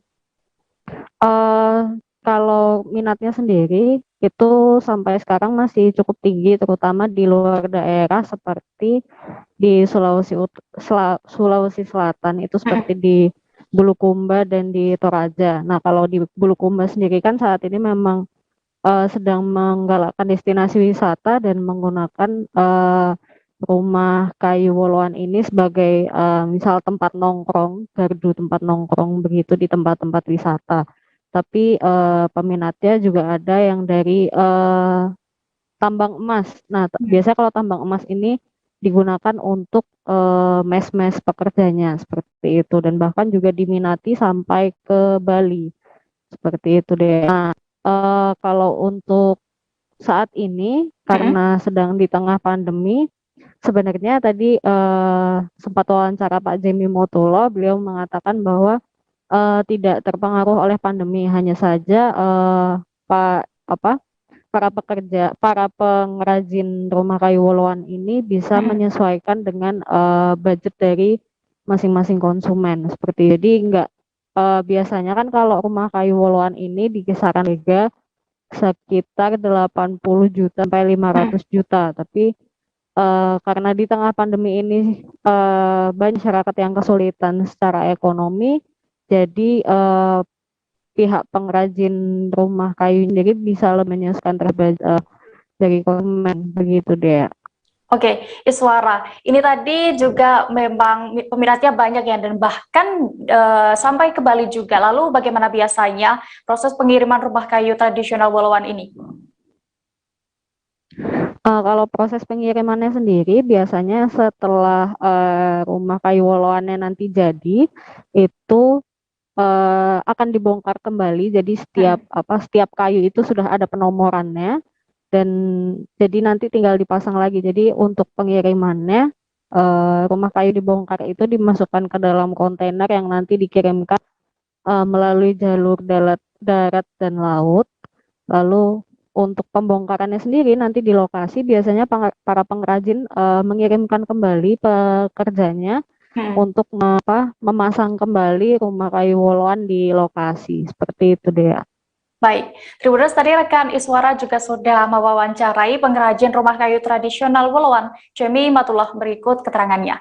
Meter dia 2.250.000, cuma tidak ada seng, barang bangku, kunci, kaca, nanti orang yang beli.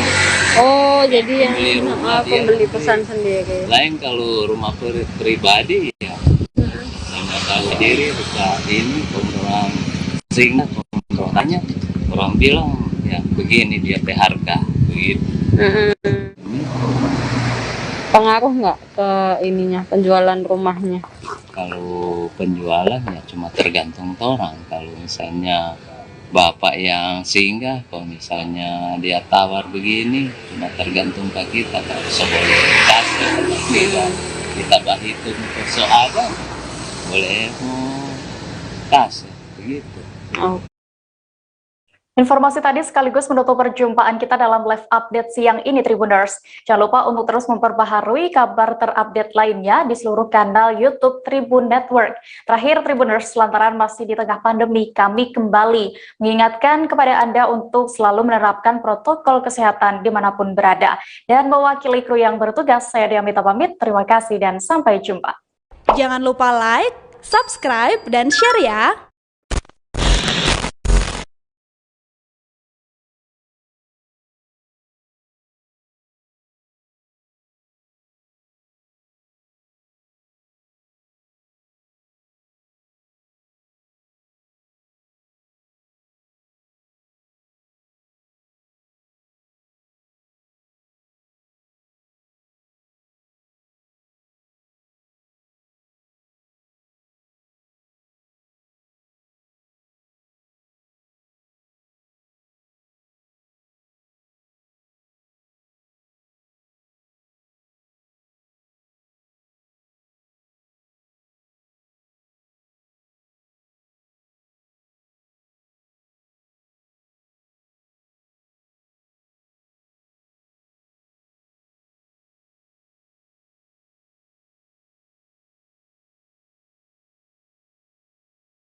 Halo pemirsa, senang sekali Corporate Action kembali menjumpai Anda hari ini bersama saya Cakri Miller. Selain informasi tadi, Corporate Action juga akan menampilkan informasi menarik lainnya.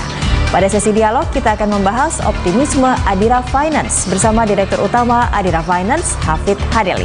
Pemirsa, inilah Corporate Action.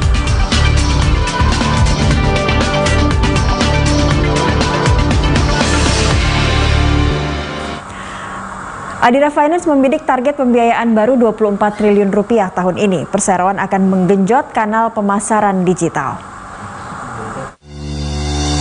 Adira Finance atau PT Adira Dinamika Multifinance Tbk tidak melakukan revisi atau tetap mempertahankan target pembiayaan baru sebesar 23 hingga 24 triliun pada 2021. Sejumlah program disiapkan untuk mendukung proyek ini, termasuk peran dari kanal pemasaran digital. Sampai dengan semester pertama tahun ini, pembiayaan baru atau booking Adira Finance tumbuh 17,3% year on year menjadi 11,8 triliun rupiah. Di sisi lain, piutang yang dikelola perusahaan masih tercatat menurun sebesar 18,1% year on year menjadi 41,3 triliun rupiah. Dengan rasio pembiayaan bermasalah atau non-performing financing relatif dijaga baik di level 2,8%. Direktur Penjualan, Pelayanan, dan Distribusi Adira Finance, Niko Kurniawan menyampaikan, pencapaian kinerja sepanjang paruh pertama tahun ini didukung sejumlah indikator perekonomian yang telah tumbuh positif. Kendati demikian, pencapaian ini masih terhambat dengan adanya peningkatan kasus penularan COVID-19 dan penerapan pembatasan sosial pada awal semester 2 2021.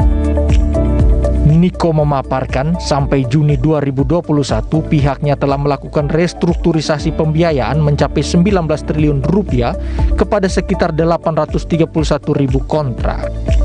Jumlah ini mewakili 36% dari piutang pembiayaan yang dikelola per Februari 2021. Namun begitu, lebih dari 80% portofolio pembiayaan yang direstrukturisasi telah membayarkan angsurannya kembali.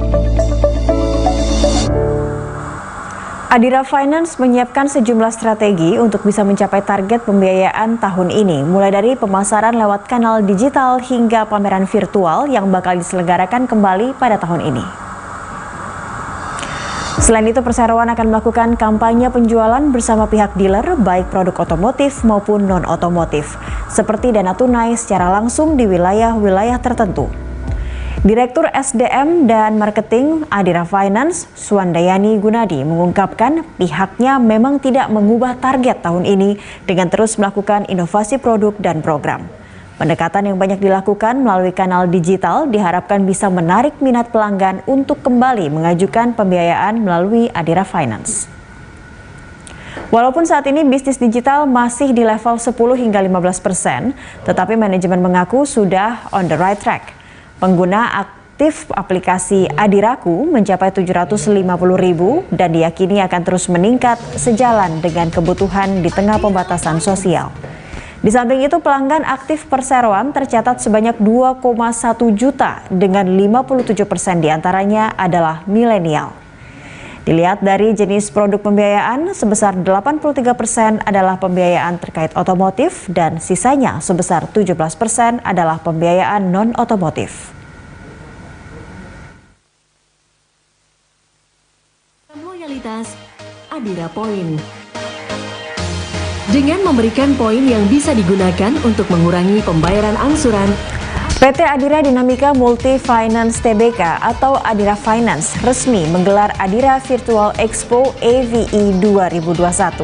Acara itu menjadi bagian dari upaya perseroan mendukung geliat positif di sektor industri dan pertumbuhan ekonomi di tengah pandemi COVID-19. Direktur Utama Adira Finance, Hafid Hadeli, mengatakan tahun ini menjadi tahun kedua Adira Finance menggelar pameran multiproduk dengan konsep virtual 3D.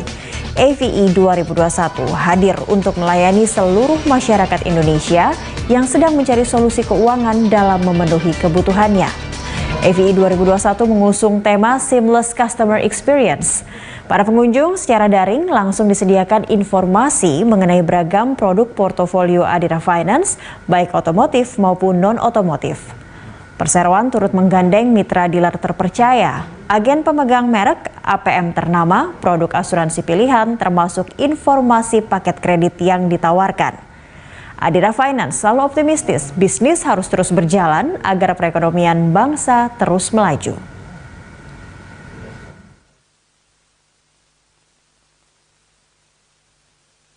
Pemirsa, sesaat lagi kita akan membahas optimisme Adira Finance bersama Direktur Utama Adira Finance, Hafid Hadeli. Corporate Action segera kembali.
Kembali di Corporate Action, pemirsa, Adira Finance memastikan akan terus ekspansif ke depannya. Kita akan membahas optimisme Adira Finance bersama Direktur Utama Adira Finance, Hafid Hadeli. Selamat pagi Pak Hafid, apa kabar Pak? Selamat pagi Bu Cakri, baik sekali. Terima kasih. Alhamdulillah baik, salam sehat selalu begitu ya. Pak, ini kalau kita melihat Adira Finance, orang mungkin cenderung di saat pandemi ini sangat enggan untuk melakukan pinjaman, ada kredit begitu, karena mereka pun takut gagal bayar nantinya. Tapi kalau Anda sendiri melihat secara keseluruhan saat pandemi ini, bagaimana, apa yang terjadi pada perseroan begitu? Kalau kita lihat terutama di 2021 ya, pandemi memang masih berjalan, tapi kegiatan ekonomi sudah jauh lebih baik dibandingin dengan 2020. Pertumbuhan penjualan roda 4 sudah hampir 30%, roda 2 di atas 20%. Ya, kami pun juga mengalami pertumbuhan penjualan. Kalau tadi dikatakan sampai pertengahan tahun ya, tapi sampai dengan bulan Juli kita tumbuh 25% dibandingkan dengan tahun lalu. Ya, jadi memang terjadi optimisme juga pertumbuhan di masyarakat, karena ya tentunya tidak bisa dihindari bahwa kita memang harus banyak kebutuhan dan kita harus tumbuh kembali, begitu kira-kira. Baik, mau tidak mau akhirnya ada keberanian juga begitu ya untuk kembali melakukan ada pinjaman begitu. Kalau dilihat dari target pembiayaan yang ingin dicapai oleh Adira Finance, ini targetnya kalau tidak salah ada 24 triliun rupiah. Ini apa saja yang akan dilakukan perseroan untuk mengenjot pembiayaan tersebut? Yang pertama tentunya juga kita sangat sekali tergantung dengan pertumbuhan pasar ya yang sudah terjadi, dan itu tentu kita tetap menggalang kesiapan dari tim-tim kita untuk menggarap pasar yang tumbuh. Yang kedua tentunya banyak aktivitas lebih memajukan diri, menjemput bola, menawarkan produk-produk langsung pada customer dengan bekerja sama dengan para rekanan dealer kami.